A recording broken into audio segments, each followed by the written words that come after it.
Day class, no? Sana ay nasa mabuti kayong kalagayan, no? At itong ating didiscuss ay actually part na ito ng period 2 natin. So medyo nabubulang, actually 2 weeks na ata tayong delay dahil sa mga recent suspensions natin. So hopefully moving forward ay wala na tayong maging suspensions dahil naka-compromise din syempre yung mga schedule natin, no? So medyo mag-adjust lang tayo ng konti, guys. Pasensya na kayo, no? Anyway, so pag-uusapan natin, ay ba't ba CIE 117 ito? So actually, CIE 047 ito. No? Na-type lang si sir. This is 047. Baka mamaya, sir, ano ba yung 117 na yan? So 147 yan, guys. No? So pag-usapan natin, guys, yung part ng ating lesson 4. We have the soil consistency. No? So by its own word, when we say consistency, ano ba ito, guys? No? Pag sinabi natin consistency, ano ba ito, guys? No? Parang alam niyo ba yung dough? Pag kung merong mga nagbe-bake sa inyo, marunong sa inyo mag-bake, 'di ba? For example, yung dough natin, para ma-achieve natin yung dough natin, o parang na-mold natin siya into different shape, ano? So parang ganun yung behavior niya. So, nag-start tayo with our flour o dun sa ating harina, tama ba, guys? O kung ano man yung gamit natin, harina. 'Di ba? So, kung yung harina ay wala pa siyang tubig, o wala pa siyang kahit na anong liquid na hinahalo, wala siyang yolk, 'di ba? Flour pa lang siya. So think it like yung ating dry soil o soil solids, tama ba? So parang ganun din siya. Ngayon, pag nagdagdag tayo ng tubig doon sa ating flour, so at some point hindi naman natin ma-reach agad yung dough, tama ba? Kailangan natin ng certain amount of water o ng liquid o kung ano man yung gagamitin natin, o let's say water, para ma-achieve natin yung parang ganun sa dough. Para maging dough siya. Tama ba, guys? So, yun. So, parang ganun, guys, yung consistency, di ba? And pag nagdagdag pa tayo ng dagdag ng tubig, ma-reach niya yung point na kung saan parang sobra na yung tubig. Medyo liquidy na siya. Parang ganun. So, kumbaga, sabi natin, yung behavior ng soil natin, specifically the clay soil, no? Nagbabago yung kanyang behavior pag nagdadagdag tayo ng tubig. As our moisture content increases, yung kanyang behavior ay nagbabago. Yun yung pag-uusapan natin ngayon. Kasi hindi porket sinabi natin na nagdagdag tayo ng tubig, yun na siya. So meron yung ibig sabihin, guys. At pag-uusapan natin dito, yun nga, yung soil consistency natin. Para siyang yun nga, yung dough natin. No? So, yun. Sige. So, soil consistency is the strength with which soil materials are held together or the resistance of soil to the deformation and rupture. Soil consistency is the measured for wet, moist, and dry soil samples. Parang ganoon, di ba? Kasi di ba sabi natin, kapag yung lupa natin ay wala siyang moisture content, zero ang kanyang moisture content, the soil is dry. Tama ba? And pag nagdagdag tayo ng tubig, at some point, if yung ating degree of saturation is like let's say, less than 100%, so, the soil is moist. When the soil has a degree of saturation equal to 100%, the soil is saturated. So, parang ganun, ano? Kasi nga, nagbabago yung behavior ng soil based sa moisture content niya. So, specifically, pag-uusapan nating soil ngayon during our discussion of soil consistency is yung ating clay. So, si clay lang po nakapokus yung ating discussion for today. Ngayon, sabi dito, water plays a very significant role in engineering behavior of clays. When the water content changes, clay changes its character in a surprising manner. So, tama naman, guys, diba? Nagbabago yung kanyang behavior based sa kanyang moisture content. Parang yung sa dough nga, balikan natin. Diba? Kapag yung dough natin, let's say, pag yung harina natin ay wala siyang kahit na anong liquid pa, so dry pa siya, guys. No? Tama ba? Pag nag-incorporate na tayo ng tubig, at a certain point, marireach na natin kung saan, kumbaga, parang makita natin, nung nagdagdag tayo ng tubig, tinansya lang natin yung tubig. Parang buhaghag siya. Basa siya, pero buhaghag siya. So, nagdagdag tayo ng tubig, na-reach natin yung point na kung saan, yun na nga, nakuha na natin yung desired natin, na kung saan parang medyo dough-like, na siya. Parang dough na siya. Parang ganun. No? So, kung saan, ang behavior kasi ng dough, parang namomold na natin siya into different shape nang hindi naghihiwa-hiwalay yung kanyang portions. Parang ganun. No? And then at some point, na-curious tayo, dinagdagan pa natin ng tubig. So, na-reach niya na kung saan parang medyo liquid din na siya. So, unlike kanina, na namomold pa natin siya into different shape, nung sumobra na yung tubig na nilagay natin, medyo naging liquid din na siya. So, hindi na natin siya namomold into various shapes natin. Kasi nga, sumobra na yung tubig. So, sabi dito guys, water plays a very significant role kasi nga, nagbabago yung behavior ng soil natin. Specifically, the clay, nagbabago ang kanyang behavior based sa water content. So, as moisture content increases, yung kanyang state ay nagbabago din. Tama ba? So, yun. Next, ito guys, kung hindi kayo familiar kung anong itsura ng clay, ito po siya guys. Kalimitan ganyan po ang physical appearance ng clay natin. Medyo para siyang brown na sobrang putik. So, hindi ko alam kung meron sa lugar ninyo na mga ganito, na kung saan kapag medyo maulan, naulanan yung lupa natin, nagiging ganito, sobrang putik. So ito yung ayaw ko guys na na putik kasi talagang pag ito nadaanan mo, talagang parang nadoble yung bigat ng tsinelas mo pag nadaanan mo to. O kaya pag nadaanan ng sasakyan, ako katakot-takot na linisan yun guys, no? So yun, dagdag lang na yun guys. Sabi dito, when clay particles are in a large amount of water, it is similar to a lean soup. No, kapag madabing tubig, yung ating clay, it is similar to lean soup o parang soup, malabsa siya guys, masabaw, no? And at a slightly drier state, it becomes, kumbaga pag at it's slightly drier, so moist siya. So ang sabi dito, it becomes soft butter. No? Ano ba ang soft butter? 'Di ba parang yung soft butter natin ay parang yung guys, yung clay na tinutukoy ni sir, hindi yung clay na laruan ha, yung clay na lupa. Talaga meron po tayong clay na lupa, no? Pero ang sabi dito, at a slightly drier state, it becomes similar to a soft butter or nagiging plastic na siya. No? In a further drier state, it behave like cheese or nagiging semi-solid na siya guys. So, parang ito more on lang naman. More on analogy lang guys. Kung anong behavior ang makikita natin kapag yung kanyang moisture content ay nagbabago. So yan, with that, pag-uusapan na natin guys, yung tinatawag nating soil consistency o yung consistency limits. So, I believe na-discuss ko na sa inyo ito before, o napasadahan na natin ito before, yung tinatawag nating si Atterberg limits o yung Atterberg limits natin. So, kung nare-recall mo pa kung sino yung nag-pioneer ng Atterberg limits, of course, none other than Maurits Atterberg, no? Albert Maurits Atterberg, no? So, siya yung nag-pioneer ng consistency limits. Kung natatandaan mo, mas maganda kasi yun ang pag-uusapan natin today. So, sabi dito, brief background lang about kay Atterberg. So, in the early 1900s, Albert Maurits Atterberg, isa daw siyang Swedish, developed a method by which to describe the consistency of fine-grained soil with varying moisture contents. O, in-specify dito guys, fine-grained soil. O, dahilan kung bakit kay clay lang tayo nakafocus during our soil consistency discussion is simply because si clay kasi is a fine-grained soil. Tama ba? Kasi bakit? 'Di ba according kay MIT, kung natatandaan niyo pa guys yung particle size standard.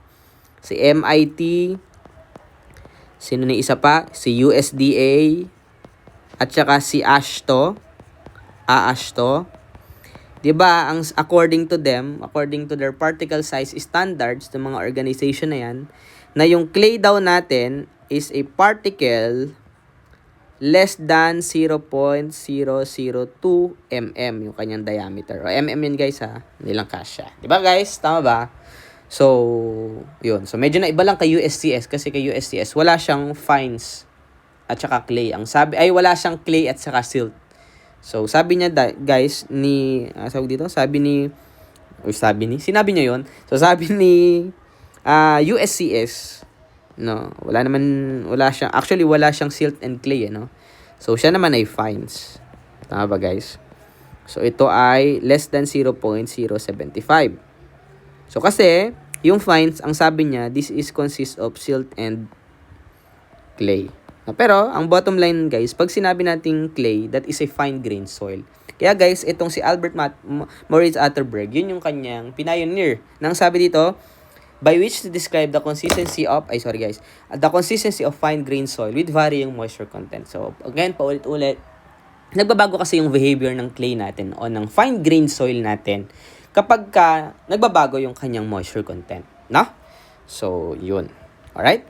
So, this method is called the Atterberg limits. No? Mamaya pag-usapan natin ano ba ang mga nakapaloob sa Atterberg limits in which he described that there can be 4 states. So, ito na pala, sinabi na pala, we have the solid, the semi-solid, the plastic, and the liquid state. To give you an overview, kapag ka yung soil natin ay soil solids, wala siyang kahalong tubig, no, lupa tuloy, wala siyang halo pang tubig, wala siyang moisture content, the soil is dry. So, ibig sabihin, solid.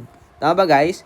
Ngayon, pag nagdagdag tayo ng tubig, no, marireach niya na yung semi-solid at sa certain amount, marireach niya muna yung semi-solid. Nagdagdag pa ulit tayo ng tubig, marireach niya na yung plastic limit. Nagdagdag tayo ng tubig, nakita natin medyo masabaw na siya, na-reach niya na yung liquid state niya. So, parang ganun, guys, no? Kasi nga, guys, sir, bakit clay lang yung pag-uusapan natin? Madami tayong soil. Kasi nga, guys, si clay lamang ang tanging soil na nagbabago yung kanyang behavior based sa moisture content. So, parang ganun, guys. Kaya clay lang pag-uusapan natin today. No? So, ito, guys, gaya ng sinabi ko sa inyo, ito lang din naman yung kanina. Si MIT, si USDA, si Astro. Sabi ko sa inyo, guys, kung kinabisado din ito during our period 1, so, maa-appreciate natin siya. Kasi, during our lesson, I believe, lesson 3 and lesson 4, yung susunod natin, we have the soil classification. Magagamit din natin to. So, much better. Medyo kabisaduhin mo siya, guys. Madali lang naman siyang kabisaduhin kasi ayun. So, may mga pattern naman. Sana tayong makikita dyan, no? So, yan. So, highlight ko lang yung sinabi ko kanina. Di ba yung fine grain soil natin, which is kapag ka MIT, USDA, at ASHTO, so, less than 0.002 mm yung kanyang diameter. No? Unlike kay USCS, no? Kay USCS, wala siyang silt at wala siyang clay. So, yung silt and clay niya, kinonsider niya na as fines, na ang passing ay less than 0.075 mm. No? Pero ang bottom line nun, si clay ay fine-grained soil, no? Yun. So, pasadahan natin, guys, itong si Atterberg limits natin, no? So, sabi dito, guys, ang Atterberg limit, meron daw siyang 4 states, major states. Solid, kapag ka yung ating lupa o yung ating clay ay wala siyang moisture content at all. So, solid lang siya, guys. Soil solids, no? At a further state, semi-solid, marireach na yung plastic at saka yung liquid state. So, discuss ko lang, guys, ano ba yung relationship ng moisture content natin sa volume with regards to the states natin. Ayan, nalipat, guys. To the 4 states na pwedeng pagdaanan ng clay natin as our moisture content is varying. No? So, yung ating x-axis is considered as our moisture content. And yung y-axis natin is yung ating volume. Tama ba, guys? Kapag ka yung tubig natin ay yung ating lupa, o solid pa siya, wala siyang kahit na anong moisture content. O, sabi nga, dry state nga yan, solid state yan, guys. Soil solids lang, wala siyang moisture content. So, ibig sabihin, meron siyang initial volume. Tama ba? Pero wala siyang moisture content. Tama ba, guys? Ngayon, nagdagdag tayo ng tubig. Di ba, guys, pag nagdagdag tayo ng tubig, pag na-increase ang ating moisture content, obviously, yung total volume natin, mag-i-increase din. Tama ba, guys? I'm pertaining to the total volume, not the volume of the soil solids. Kasi, kung volume of soil solid ang tinutukoy, hindi nagbabago yung volume of soil solids. Ang nagbabago, guys, kapag nagtataas ng moisture content natin, is tama naman, di ba, yung total volume. Kasi ang total volume ay equal sa volume of soil solids plus the volume of water plus the volume of air. Tama ba, guys? Kung di ako nagkakamali. So, yun. Pag nagdagdag tayo ng moisture content, obviously, nadadagdagan yung tubig, nadadagdagan yung kanyang total volume. Tama ba, guys? Ngayon, so sa pag nagdagdag tayo ng moisture content, nagdadagdag din ng kanyang volume. So, ibig sabihin, nagiging moist na yung ating soil o yung ating clay. So, at a certain point, habang nag-i-increase ang ating moisture content, nag-i-increase din ang ating volume, marireach niya yung point kung saan mapunta na siya sa semi-solid state. No? Ngayon, habang nag-i-increase yung ating moisture content, nag-i-increase din ang ating total volume from semi-solid, marireach niya naman yung point na kung saan nasa plastic state na siya. At sa plastic state, kalimitan nating ma-recognize yung kanyang physical behavior kapag ka namomold na natin siya into various or our desired shape. Para siyang yung laruan na clay na talaga. Parang ganun. Alright? So, pag nagdagdag pa tayo ng moisture content from plastic state, nagtataas din ang kanyang volume, marireach niya yung liquid state. At doon na yung dulo nun. Kasi, from liquid state, dinagdagan pa natin siya ng dinagdagan ng tubig. Liquid state pa rin yun, guys. No? Alright. So, sana na-gets mo yun, guys, na meron tayong 4 states na pwedeng pagdaanan ng ating clay as our moisture content increases. Alright, now sir, ano naman itong shrinkage limit at saka yung plastic limit? Kasi guys, sa shrinkage limit, no, at saka yung plastic limit, pag sinabi kasi nating semi-solid, no, nasa pagitan siya o nasa boundary siya between the shrinkage limit and the plastic limit. No? However, si plastic limit naman, nasa boundary siya sa pagitan ng plastic limit at ng liquid limit. No? And si liquid limit, kasi pag nagdagdag pa tayo ng tubig from liquid state, magiging liquid na siya. So, tandaan mo guys, iyon ha, pag semi-solid, nasa boundary siya ng shrinkage limit at ng plastic limit. Si plastic naman, plastic state, nasa pagitan siya ng plastic state at liquid limit. So, sir, ano ba yung shrinkage limit? Ano ba yung plastic limit? At ano ba yung liquid limit? Kasi si solid, semi-solid, plastic, saka si state, ito yung behavior ng soil kapag ka nagba-vary yung ating moisture content. Now, pag-usapan natin guys, what is shrinkage limit, plastic limit, and the liquid limit, and their calculations? Kasi kailangan natin siyang kunin. No? So, ayun, bago tayo pumunta doon, the extra percent, the increasing moisture content, tama naman, di ba? Ulitin lang naman natin ito, no? Pag tumataas yung moisture content, tumataas din ang kanyang volume, total volume. Ngayon, sa pagtaas ng kanyang moisture content at pagtaas ng kanyang volume, nagbabago yung kanyang behavior. Kaya nga nare-reach niya na yung semi-solid, yung plastic, at saka yung liquid state natin. No? Sige, ano ngayon si shrinkage limit, si plastic limit, at saka si liquid limit. So, pag-usapan na muna natin si shrinkage limit. No? Guys, sana sana ay maintindihan mo, no? Mamaya ma-distinguish mo yung pagkakaiba. Kasi, to give you an overview, marami tayong klase ng shrinkage. Meron tayong shrinkage limit na pag-uusapan natin ngayon. Meron tayong shrinkage index at meron tayong shrinkage ratio. Ayun. So, yun po, bagaman siya ay may shrinkage, magkakaiba po silang tatlo. Si shrinkage limit, shrinkage ratio, at saka si shrinkage index. Magkakaiba po sila. Now, pag-usapan muna natin si shrinkage limit. So, tutulungan ko kayo guys para maintindihan nyo yung pagkakaiba nila, ha? Pag sinabi daw nating shrinkage limit, o denoted as SL, no? There is no further reduction in volume with the decrease in water content. Paano ba nangyayari yung shrink? Ano ba yung shrinkage limit? Ano ba yung shrink? Pag ba nag-shrink, ano yun? For example, meron kang initial volume. Di ba parang, pag sinabi nating shrink, nagde-decrease yung initial volume. Tama ba? Yung kanyang final volume, nag-decrease from initial. Tama ba? Nare-reduce yung kanyang volume. Kasi guys, meron talaga tayong soil na ganyan. No? Na kapag nagdagdag tayo ng tubig, nag-shrink siya guys. No? So, meron ganyan guys. No? Hindi ko alam kung napapansin mo pagka nagdidilig ng halaman. Parang, pagka nagdilig ka ng halaman, parang ano siya, no? Nandi-decrease yung kanyang volume. Parang nahuhukay siya na ganun. So, yun.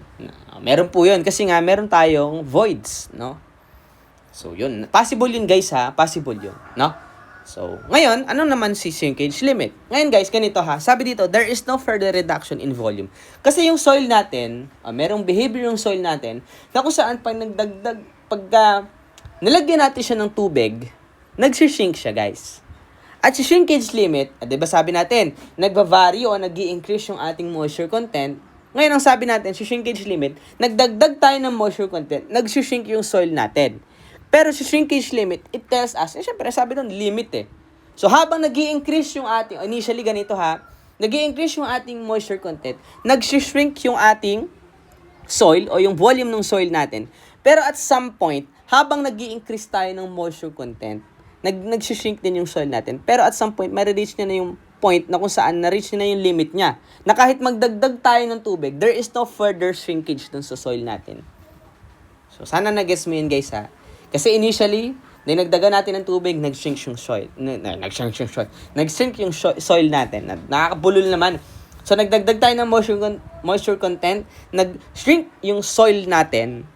So, at some point, kahit continuous yung pagdagdag natin ng tubig, there is no further shrinkage na nangyayari dun sa soil natin. That is shrinkage limit. Sana guys, maintindihan mo yung pagkakaiba ha.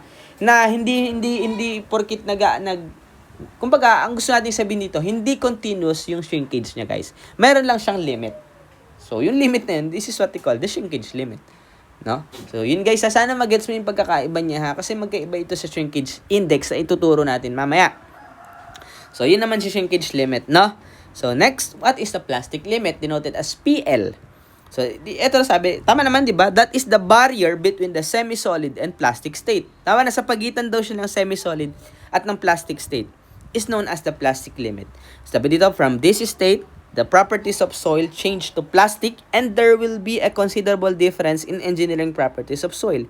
Kasi si plastic state, kagaya na sinabi ko sa inyo, na-reach niya na, kumbaga guys, more on ano lang to no? Observation. Makikita natin, pagka sa plastic limit, namomold natin yung ating soil into different shape. Specifically si clay. Marireach niya na yung at some point, yung kanyang moisture content, ma-reach niya na yung certain moisture content niya, na kung saan namomold natin siya into various shapes na gusto natin, o desired shape na gusto natin. So, namomold natin, So, parang yung sa dough natin, namamasa natin siya, di ba? So, bago natin siya i-bake, parang ganun yung kanyang behavior na kailangan ma-achieve natin. Yes, ganun po si plastic limit, no? So, it is also considered as the lower limit of plastic stage of the soil. In addition, it is the stage at which the soil, when rolled and reaches 3.2 mm diameter. So, guys, kasi ang plastic limit test natin is more on, gamit lang tayo ng kamay. So, parang meron tayong sample, ika-crumble natin. Parang gagawa tayo ng stick-stick. Ngayon, kailangan nating makabuo ng 3.2 mm na diameter ng bilog natin. So, approximately ganun siya. Nang hindi siya naghihiwa-hiwalay o napuputol. So, pag ganun, plastic limit. Nasa plastic limit siya, guys. No? So, yun. Parang ganun, guys. Determine lang natin yung moisture content kung saan na-reach niya na nung kinrumble natin yung soil, nakabuo tayo ng 3.2 mm diameter na hindi siya naghihiwa-hiwalay, no? So, mas maganda sana guys kung matry natin ito first hand no? So, yun, no? Kaso nga, due to time constraint natin, so, baka hindi na rin natin matuloy yung ating mga nakaplan na, kasi nasagasaan na guys, no? Yung ating yung schedule natin, yung calendar of activities o yung calendar natin dito sa 047. Medyo nasagasaan na compromise na due to recent suspension nga guys. No? Sana maintindihan nyo rin guys. No? Sa liquid limit naman natin is denoted as LL. So the limit where the soil changes from plastic state to liquid state. So from plastic state, nag-increase pa tayo ng moisture content, naging medyo masabaw na siya. So sorry sa term, parang nagiging sabaw siya guys. Nagiging masabaw, nagiging soup. So obviously, from plastic state na namomold natin siya into various shape, si liquid limit naman, hindi na. Kasi nga, sumobra na yung tubig natin. So, sabi dito, at this stage, the moisture content is higher. Tama naman, di ba? Mataas na yung kanyang moisture content. So, gradually, the soil loses its shear strength and becomes zero. So, parang ganun, guys. So, totoo yan. Kasi, guys, alam nyo ba di ba, guys, ang soil natin, the soil cannot resist tension. Wala siyang resistant due to tension. Tama? Kasi hindi mo naman pwedeng hilahin yung soil. Wala siyang lakas doon. Malakas ang soil sa compression. Tama ba? Kasi hindi mo pwedeng hitakin yung soil natin. Pero pwede mo siyang i-compress. No? At ang soil natin, meron yung shear strength. Sabi dito guys, kapag yung moisture content daw ay nag-i-increase, yung ating shear strength is gradually na-lose din o nawawala din. Pasensya na guys, may mga dito, no? May mga kambing, no? Pagpasensahan nyo na. Kasi naguhuntahan sila no? Siesta time kasi, anong oras na ba, Makita mo guys, ang oras natin ay 4. So, medyo nila ngayon chismisan time nila, kaya pasensya na. May mga sumisingit-singit, no? So, yun, joke lang guys. So, liquid limit test. Ano naman si liquid limit tests? Actually, ang liquid limit test natin, meron tayong dalawa. Pero sa laboratory natin, I believe meron. Hindi ko alam kung na-try nyo na yung mag-liquid limit test. Meron tayong apparatus dun no? Yung Casa Grande. Yung may cup na para siyang tanso. Yung may cup na ganun. Tapos, meron siyang lever na iniikot. Tapos, pumapalakpak o parang humahampas-hampas yung cup niya pag iniikot natin yung lever niya. So, yun yung gagamitin natin here. Kaya lang, yun nga, unfortunately, dahil medyo yung time natin ay, nagre-record ba ako guys? Yun, naka-record pa. Sana may mic, no? Kasi kung wala, idadub ko to guys, no? Hindi, joke lang guys. Voice over na lang. So, actually, meron tayong dalawa. We have the Casa Grande apparatus test and we have the fall cone. Si Casa Grande, meron tayo na to sa lab. Pero unfortunately, dahil baka hindi na natin ito matry guys, no? Kaya sana guys, during your CMT na try mo ito, no? Para alam mo naman siya kung paano gamitin. Ma-imagine mo rin siya during our discussion. Alam mo rin kung paano siya gumagana. No? So, sabi dito, it refers to again, si Casa Grande apparatus and yung isa, si fall cone. Ginagamit natin siya to determine the liquid limit of a soil. First, we have the Casa Grande apparatus test. It refers to the moisture content in percent required to close a distance of 12.5 kasi meron tayong tinatawag na grooving tool no? 'Di ba ang ginagawa natin sa Casa Grande, nilalagyan natin siya ng soil. 'Di ba 'di ba yung soil natin o yung clay natin o yung soil natin, hahaluan natin siya ng tubig. Until ma-reach na parang medyo nasa plastic siya, namomold natin siya into different shapes. Ngayon ang gagawin natin, ipapahid natin siya dun sa cup natin, tama ba? So, and then lalagyan natin siya ng kudlit sa gitna gamit yung grooving tool natin. So, ang gagawin natin, yung lever, papaikutin natin. Kasi di ba pag pinapaikot natin yung lever, humahampas yung cup. Di ba pag humahampas yung cup, nayayanig yung soil natin. Yung groove o yung gap dun sa gitna, gamit yung grooving tool natin, pagsasarahin natin. So, i-record natin kung ilang blows yung... Kasi guys, yung paghampas di ba, iniikot natin ganun yung lever na. Yung paghampas, yun yung tinatawag natin yung blow. O, for example, isang blow, isang hampas. Dalawang blow, dalawang hampas, no, nung ating Hindi mo hahampasin ha? Baka sampalin mo guys, no? Hindi. Wag naman. So, yun. So, approximately, yung gap daw na yun, gamit yung grooving tool natin, yun daw ay 12.5 mm o 0.5 inches, no? So, along the bottom parts, after 25 blows, trials of 10 to 40 blows. Ngayon guys, so, ganito ha. So, yun, meron siyang, asan na ba yun guys? Ayun. Ay, ito pala yung 12.5 guys, no? Ito pala yung 12.5. Kala ko yung gap na yun, Pero ito pala yung 12.5 mm guys. Yung soil natin, lalagay natin dyan sa 12.5. So, hindi pala ito yung 12.5 guys. Pero may standard din yan, distance, no? Ito pala yung 12.5. Ito guys. Yan. Yung soil natin, magmula doon sa bottom hanggang doon sa, let's say, gitna ata yan. Pero hindi, depende yan guys kung gaano kalaki yung natin, cup, no? Anyway, so, di ba? So, di ba pag humahampas yung ating cup, nagsasara ito, no? Tapos pag nagsara yon, i-record natin kung ilan, di ba binibilong natin yon kung ilan yung kung ilan yung blow required na maisara natin yung gap na yun, guys, ito. So, ngayon, ano naman ang pagkakaiba ng Casa Grande? So ngayon, paano naman natin, ganito, paano ngayon natin ma-determine yung liquid limit ng soil natin using this, Kasi guys, ito, si Casa Grande, it requires like, siguro mga several trials. At the more na dumadami yung trials natin, mas nagiging accurate yung ating calculation ng kanyang liquid limit. Guys, actually, di ba ganito yan? Parang ganito. During our first trial, yung clay o yung soil, nilagyan natin ng tubig. Tapos, hinalo natin, nilagay na natin dito yung natin sa first trial, nilagay natin yung ating soil dyan. Tapos, nilagyan natin ng groove. Tapos, pinaikot natin yung lever. So, for example, nag-close yung gap natin in 12 blows. Tama ba? So, it requires 12 blows. Ayun yung first trial natin, 12 blows. Siyempre, kakalculate mo yung moisture content niyan. No? Ngayon guys, sa trial 2 natin, from our trial 1, yung trial 1 soil natin, dinagdagan natin siya ng tubig. Nag-increase tayo ng moisture content. So, obviously, medyo magiging malabsa siya. So, parang ganun, So, paulit-ulit lang, ganun, So, parang naisara naman natin yung soil ng 8 blows, mga ganyan. Kasi medyo lumabsa na siya, From trial 2 natin, nagdagdag tayo ng tubig. Yun yung ginamit natin sa trial 3. So, let's say, mga, 6 blows, mga ganyan. So, mga ganyan, guys, So, same lang tayo ng lupa na ginagamit. Binabago lang natin yung binabago lang natin yung ating moisture content. Nagdadagdag lang tayo ng tubig, no? So, it requires several trials para ma-estimate natin. Pero, paano ba natin makukuha yung liquid limit? Ang sabi dito, guys, yung liquid limit daw, standard ito, guys, tandaan mo ha. Pagka sa grande, yung liquid limit daw ay nasa 25th blows. Kung ano yung moisture content at 25th blows, yun yung kanyang liquid limit. Guys, tandaan mo yun ha, 25th blows, 25 blows, andun yung liquid limit natin. Kasi magkaiba yan. Eto guys, dagdag lang naman ito, pero again, hindi po na ito required na anuhin sa'yo, na ikabisado, kasi hindi naman ito yung kalimitang hinahanap natin, ha? Mamaya, may mga formulas tayo, yun lang tandaan mo. Ito kasing si IF o yung flow index, parang ang ine-estimate lang ito, yung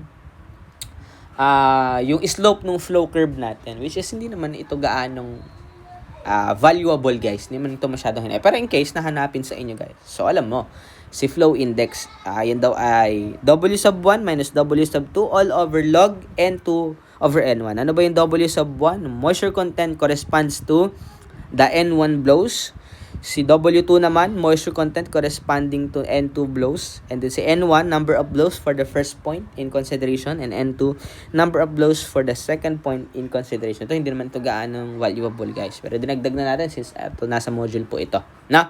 Pero again, hindi ito ka-valuable kagaya ng mga di-discuss natin sa inyong formulas na very crucial na kailangan mo tandaan. No? So, ito guys, meron akong pinipare dito na video para maano mo naman, ma-imagine mo naman kung paano ba nangyari. Ito yung Casa Grande natin. Ito yung cup natin, oh. Ayan. Ayan. So, nilagyan natin siya ng tubig. Ang sabi, ito daw, magmula doon ay, kung hindi ako nagkakamali, yan ay 12.5 mm. So, nilagyan niya. Nagmix na siya ng soil dyan. Clay ang tawag dyan, guys. Hindi, baka sabi mo, EAT yan, ha? Hindi EAT yan, guys, no?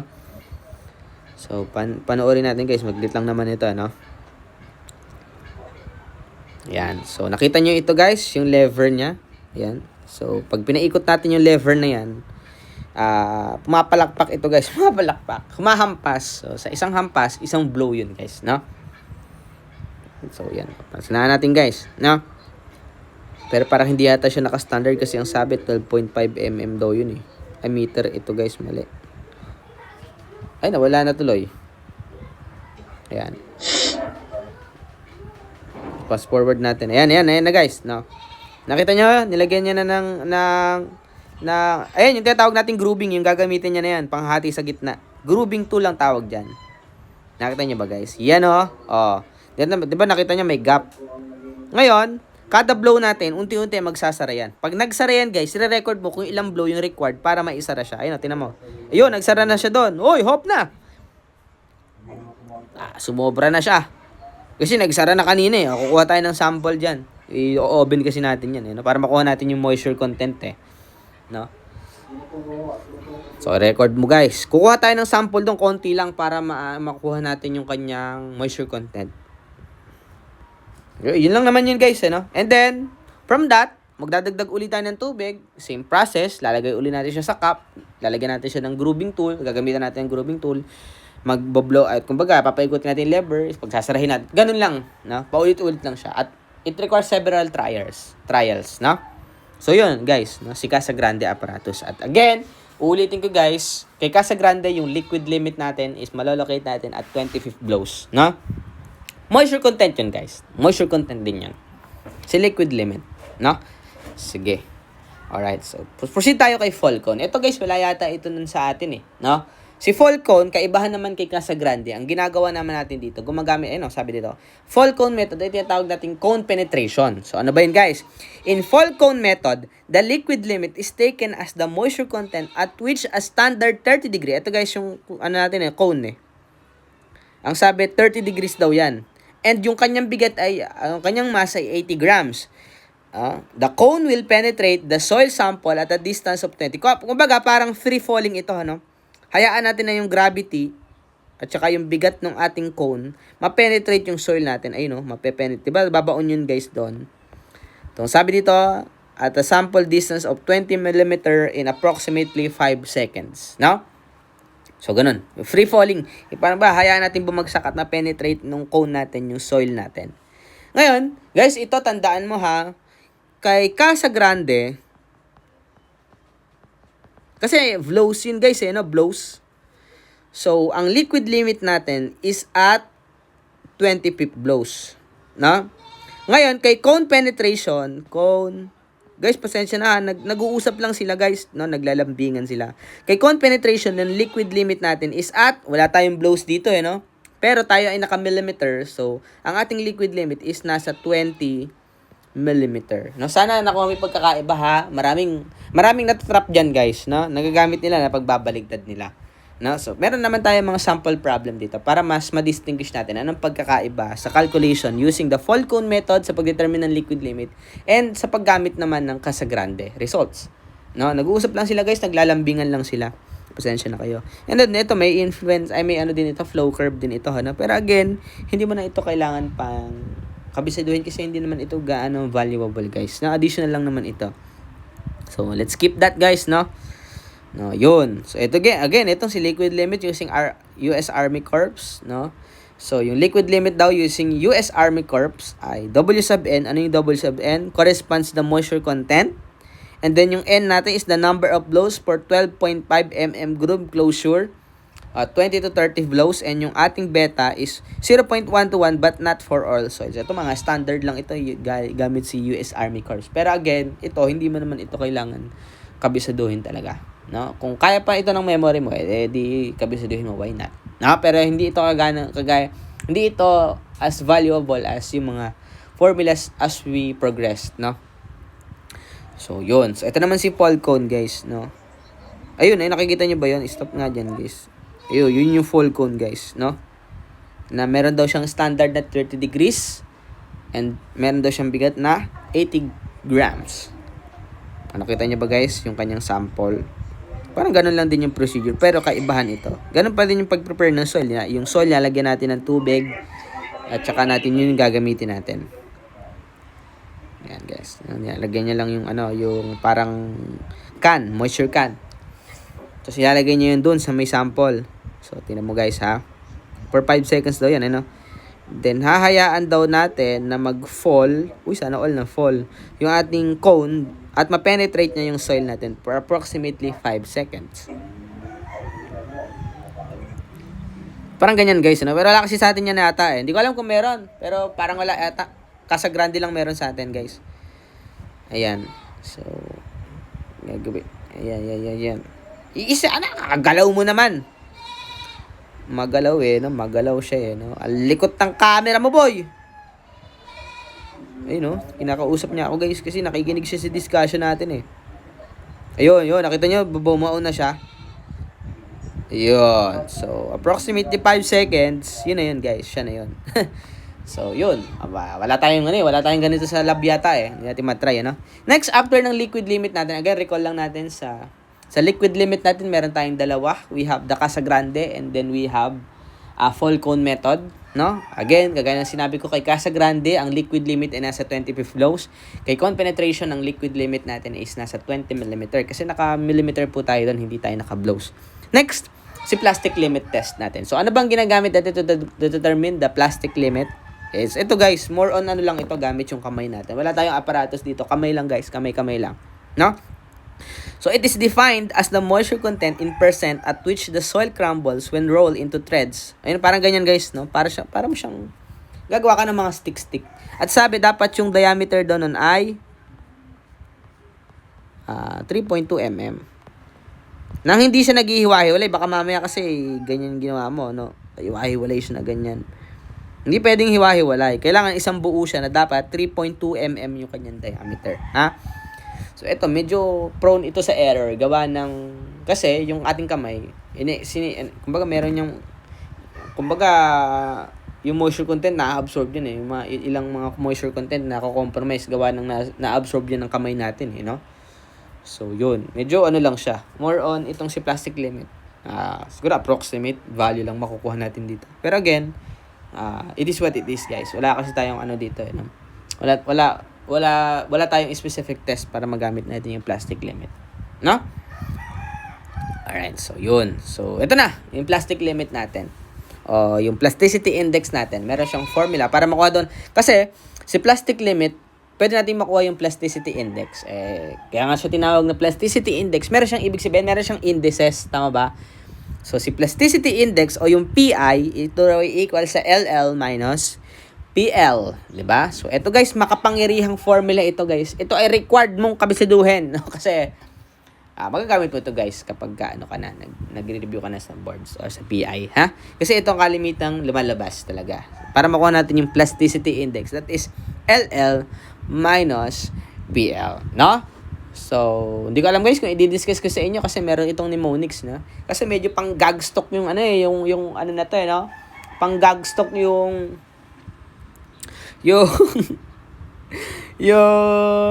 pang-gagstock yung basta pang-gagstock yung mnemonics dito, no? Pero sige, para lang makakabisado mo, no?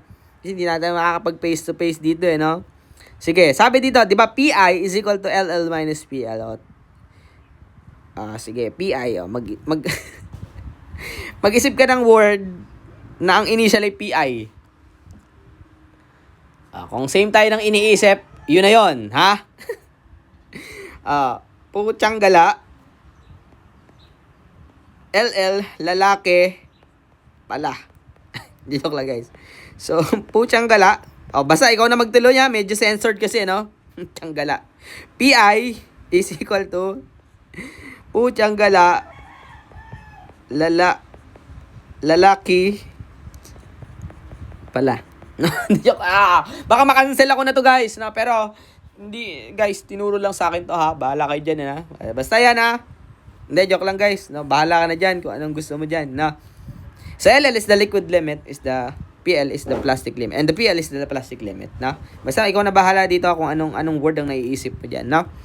Next is yung shrinkage limit test natin. Ano ba, guys? The moisture content in percentage at which the volume of the soil mass ceases to change. Tama ba? Pag shrinkage limit natin, pag nagdadagdag daw tayo ng moisture content, nagsishrink siya, pero at some point, marireach niya na yung point kung saan continuous yung pag-increase natin ng moisture content, but there is no further shrinkage na nangyayari dun sa soil natin. So, with that, na-reach na yung shrinkage limit niya. So, dito, the test is also known as the ASTM D427 and ASTM D4943. So, the shrinkage limit is when a sample is put in a porcelain dish, it will be allowed to shrink. A point where the soil mass ceases to change the moisture content of the soil at that instant. So, ito yung kanyang formula. So, yung SL ay equal. So, shrinkage limit daw, madadetermine natin yung kanyang shrinkage limit based sa standard ng ASTM. We have the initial moisture content and the change in moisture content. So, the W sub I corresponds to the initial moisture content when the soil is placed in the, I believe in the porcelain dish ito, no? And the delta W, o yung change in moisture content, o basically the change in moisture content from initial to final. So, paano ba natin, kasi ito, guys, general formula ito, ha? Yung W sub I minus delta W. So, ito, guys, ito, guys, di ba? Yung SL natin ay equal sa W initial minus change in W in percent, no? So, yung W initial natin, ito siya, guys. Paano ba natin kukunin yung moisture content? Di ba yung tuyo ay yung basa minus tuyo all over tuyo. Tama ba, guys? So, yung wet mass niya o yung moist weight niya minus yung dry mass o yung yung kanyang dry weight all over yung kanyang dry weight o yung kanyang dry mass, no? So, basta yung basa minus tuyo all over tuyo. Ito yun, guys. Tinimes sa 100 kasi naka-percent daw siya. So, ibig sabihin yung M1 natin, pero mas madali ito na instead na M1, MW na lang, and then yung M2, MD o yung M dry. So, pwede mong i-rewrite na ganito na lang siya. Yung tuyo ay yung basa, diba, wet, minus yung tuyo, dry, all over yung tuyo, which is dry. No? So, pwede yan kasi dito sa module nyo, yung moist weight natin ay naka M1 siya. Mas madali kung M sub W or M sub D na lang. Mas madali siyang tandaan. No? And then, ano naman yung ating change in W? No? So, the change in moisture content o yung delta W natin, that is the initial volume minus final volume, raw water all over mass. No? Kasi bakit ganun? No? Kasi ito volume times raw, that is actually mass. Tama ba, guys? Mass yan, di ba? Ito volume ito, di ba? Times mo sa raw, that is mass. Mass over mass. Anong mass ito? Anong mass yan? So, yun, no? So, obviously, dry mass yan, no? Para makuha natin yung pagbabago sa kanyang moisture content, no? So, anyway, initial to final volume. Initial is yung kanyang, tama. Tama pala, hindi pala ito. Pero, yes, tama, change in moisture content. Makukuha natin yung change in moisture content, no? So, ito kasi ay raw, ito ay volume, that is mass. Mass over mass, that is cancel lang unit. So, tama naman, naka-percentage din ito, guys, na? So, medyo mahaba lang talaga yung formula niya. Yung VI is the initial volume, o kung gusto mo, yung moist volume niya, pwede rin naman. At yung dry volume is yung B sub F. No, pero mali ata ito, guys, kasi dapat ito ay moist, yung B final. Moist ito, guys, no? Then, yung raw water natin is density of water, no? So, with that, so yung shrinkage limit natin, pwede nating sabihin as, ito na siya guys. Haba, ano? Haba lang talaga siya. Pero, I believe na-discuss ko naman na sa inyo ito. Yung pagkuha ng moisture content during our weight volume relationship o yung lesson 2, 3 natin. So, mas maganda na, napasadahan na pala natin siya. Ito na lang yung nadagdag sa atin. Yung change in moisture content. No? Alright, so yun. Sige. So, medyo mahaba lang yung formula niya, ano? Pero friendly naman yan, guys. No? Wala pa yung mga peak formulas natin dito. Wala pa tayo sa climax. Next is yung soil indices for liquid, plastic, and shrinkage limit. So, ibig sabihin, kagaya nga ng sinabi natin, soil indices, meron siyang ibig sabihin. Kagaya ng plasticity index. Diba? That is LL minus PL. No? So, meron siyang mga ibig sabihin at meron siyang, kumbaga meron tayong criteria o meron tayong behavior based sa kanyang value. No? So, si plasticity index o yung PI natin tells of the soil strength, compressibility, and compactability. The range of water contents over which the soil deforms plastically. So, PI is equal to LL minus PL. Ano ba naman ingay yan? Mamaya niya! Ingay nyo ah! Joke lang guys. Napindot si anger. From sadness, naging anger. Sensya na guys sa mga ingay na ganun ha. Kumbaga, wala talagang nagchismismisan sila na maingay kasi ito, mga chismoso to no? Alright, so, the plasticity index natin that is LL minus PL. No? So, meron siyang ibig sabihin. Pag yung plasticity index now natin ay nasa range ng 0, ibig sabihin, yung ating LL and PL ay equal, mag-0, non-plastic daw yun guys. From 1 to 5 naman is slightly plastic. From 5% to 10%, that is low plasticity. And then kapag 10 to 20%, medium plasticity. No? Kasi pag sa plasticity index, determine na to kung yung shear strength, kung meron bang resistant to shear yung ating soil. Kasi 'di ba pagka yung plastic natin, pagka 'di ba sabi dito, kapag yung soil natin nag-i-increase ang kanyang moisture content, gradually yung kanyang shear strength ay nababawasan din. So parang ganun ang goal ng plasticity index kung bakit natin siya kailangang malaman. Kasi tingnan mo dito. So, 20-20% that is medium plasticity, 20-40% that is high plasticity, greater than 40% that is very high plasticity, which is, ito yung kailangan natin, no? Very high plasticity, no? Next is yung shrinkage index natin. So, napag-usapan natin kanina, ano si shrinkage limit? Napag-usapan natin si shrinkage limit na kapag nag-i-increase yung soil, nag-i-increase yung moisture content natin, nag-i-shrink yung soil natin. Pero at some point, habang nag-continue yung pag-increase ng ating moisture content, nag-stop na there is no further shrinkage na nangyayari dun sa ating soil. No? So, shrinkage index naman, ano naman yun guys? Tells of the soil shrinkage potential. So, ibig sabihin, ano naman yun guys? No? That is SI is equal to PL minus SL. So, PL minus SL o plastic limit minus shrinkage limit. No? Ano naman si liquid? So, wala siyang indices guys no? Si plasticity index lang yung may indices. Next is yung liquidity index natin. So, si LI.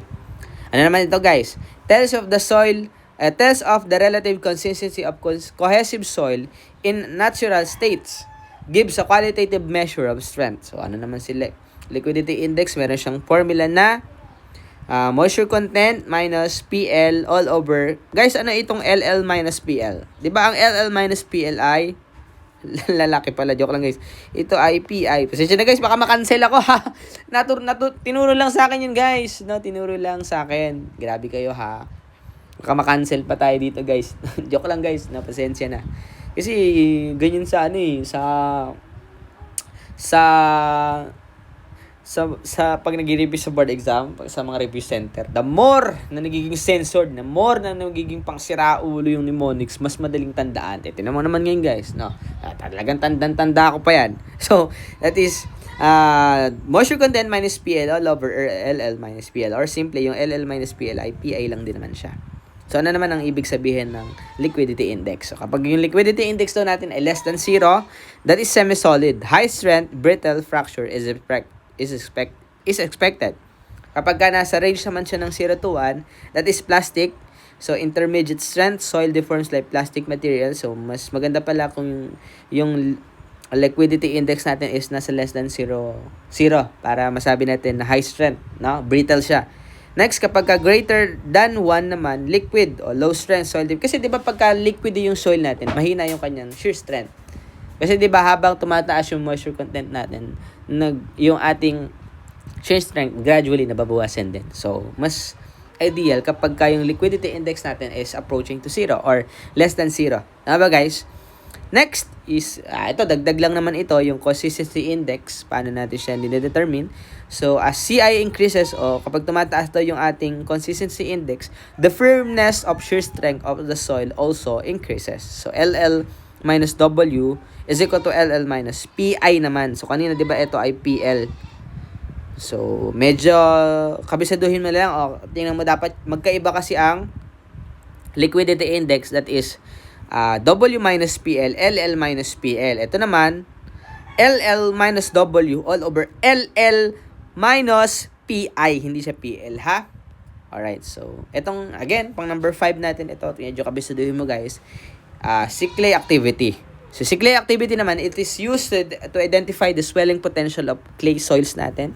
So, meron siyang formula na PI is equal to percent clay fraction. At si percent clay fraction, guys, binibigay naman ito, guys. Meron mga standard value yan, guys. Depende kung ano yung binibigay sa atin. For example, 0.003 mm yung ating soil. So, ibig sabihin, parang nasa 30% ang kanyang clay activity. So, meron naman itong mga standard, guys. At kalimitan, binibigay naman ito sa problem, ha? So, ano naman ang ibig sabihin ng indices ng clay activity natin kapag yung activity daw natin is less than 0.75, inactive. So, mas maganda. Kasi, si clay activity ang binabantayan din natin dito kasi ang ating soil ay prone sa settlements, no? So, kasi kapag pag mataas ang clay activity natin, so very active kasi kumbaga kapag nagkaroon ng moisture content, o nagkaroon ng increase ng moisture content, nagkakaroon ng clay activity. So basically, prone yan sa settlement. So, mangyayari, yun ang kailangan nating bantayan. Si clay activity determines yung activity ng soil natin kapag nagkaroon ng further increase sa moisture content natin. Kapag less than 0.75, that is inactive, which is safe, no? Pag 0.75 to 1.25, that is normal. Pag 1.25 to 2, that is active. So, medyo risky yan, guys, no? And then, greater than 6 yung ating clay fraction, that is very highly active. So, medyo kailangan natin tandaan. So, ang ideal dito, dapat inactive siya or normal, ha? Next, yung shrinkage ratio natin. So, ano naman ang pagkakaiba? Kasi dami na nating pinag-usapan ng shrinkage, di ba? Meron tayong shrinkage limit. Meron tayong shrinkage ratio. Ayun, pag-usapan natin yan. At meron tayong shrinkage index. Tama ba? Ngayon, ano naman si shrinkage ratio? O yung SR na tinatawag. Quantify how much soil volume changes in response to changes in water content above the shrinkage limit. So, huwag mo nang basahin yan, guys. Pero, ang pagkakaiba lang naman, si shrinkage limit, yung limit. Di ba? Yung kung hanggang saan lang siya mag-shrink. Si shrinkage ratio naman, kung gaano kabilis siya mag-shrink. Yun. So, sana guys, yung pagkakaiba ng shrinkage ratio, ng shrinkage limit, at ng shrinkage index. Si shrinkage limit, kung ano yung limitation ng kanyang pag-shrink. Si shrinkage ratio, kung gaano kabilis yung pag-shrink niya. No? So, yun. So, ito naman ay equal sa SR is equal to M2 all over BF raw water. Ano guys ito, M2? Pwede mong sabihin, M dry na lang yan. All over B dry raw water. O, pwedeng ganyan na lang gawin mo, guys. Medyo maingay lang kambing namin, guys, pagpasensyang patat. Kumbaga, pagkayari na to, guys, patatahimigin kayo mga yan. Para payapa tayo. No? Next, specific gravity. Yes, meron po tayong specific gravity. Kapag ang gagamitin natin ay SR at saka yung SL natin, o yung shrinkage ratio at yung shrinkage limit natin. Kaso may typo si sir, di ko alam. Pero kasi, kung makikita mo, inisnip ko lang ito, ang ingay! Ano yung makapayapaan sa inyo? Joke lang, guys. May typo dito, guys, no? Hindi ko alam, pero hindi ko alam kung sino na typo dyan. Pero kasi, kita nyo, in-screenshot ko lang yan, guys, sa in-screenshot ko lang yan sa module nyo. Pero nung tinry ko, dapat pala, ito ay 1. Hindi siya 100%. No? So, kasi dapat, ang gagamitin natin dito ay Mamaya pag-usapan natin kung bakit ito dapat 1. Hindi siya 100%, no? So dapat kasi consistent, dapat kung parang ganito ano, dapat kung naka-percentage ito, dapat percentage din ito. Kung naka-decimal ito, dapat naka-decimal ito. So kung naka-decimal dapat, hindi na to dinidivide ng 100, no? So yan ano, 1 all over 1 all over SR minus SL over 1. Dapat 1 siya, guys, no? So, yung volumetric sinkage ratio natin, so additional lang, that is VS. And the way SR quantity, yung moisture content natin, minus SL, o yung shrinkage limit natin. So, linear sinkage, additional lang din ito, dinagdag lang ito sa module nyo, that is 100%. Quantity 1 minus quantity 100 all over VS plus 100, and then raised to 1/3 quantity. So, dagdag lang ito, guys, no? So, yan. Ito na yung ating summary of formulas at gagamitin po natin siya. Pwede mo i-screenshot ito, guys, pero send ko rin naman. Pero kung gusto mo ng malupitang formula cards, meron ako dito, meron ako formula cards na ginamit ko ng board exam. No? Kaso, kailangan mo munang mag-subscribe. Joke lang, guys. No? So, ito yung mga kalimitang hinahanap mo pag nagsisearch ka ng assignment, di ba? So, nakita mo yung exact phrase dun, di ba? Sa Google. Nung pinindot mo, kailangan mo magbayad sa Course Hero o kaya sa Studoku. Ha? Hindi, joke lang, guys. No account needed. No account needed daw, pero pinagawa ka na account, tapos pinagbayad ka pa. So, ito, guys, screenshot mo na lang. So, ito yung ginamit ko ng board exam. Pero may mga typo dyan, guys. No? Hindi ko lang alam kung saan yung na-typo na yan. Ano? Pero, yan yung ginamit ko nun, guys. No? Anyway, so, sample problem na pala tayo, guys. Medyo madali lang naman ito, guys, yung soil consistency. Meron lang iba't ibang approach, no? Kumbaga hindi naman siya, pinakat lang sa formula, yun na yun. So meron mga konting modification, pero madali lang naman ito, guys. As long as kabisado mo yung formula, okay ka, guys. And kung marirecall mo yung ilang concept na ginamit natin sa weight volume relationship, yun lang din yun, guys, no? Kasi hindi as is, no? Hindi siya as is minsan. So may mga ibang approach, kaya mas maganda mapasadahan natin kung ano bang ang approach na yun, no? So, yun lang, guys, ano, at pasensya na sa mga ingay natin, mga unwanted noise natin. Dito kasi tayo sa bahay. So, yung mga ganyang ingay talaga ay hindi natin maiwasan. Kaya yan, di ba? Pasikat yung mga yan, eh. No? So, anyway, guys, yun na muna for our introduction. Hindi ko naman alam kung nakaabot ka sa video na to kasi hindi ko alam kung pinapanood mo yung ano, eh. Kung baga, ako man yan, doon ako sa sample problem. Siya na yun, no? Di ba? So, kumbaga, ito yung mga ayaw mong part na ini-skip mo. Hindi, joke lang, guys. Sige na, sample problem na tayo, guys.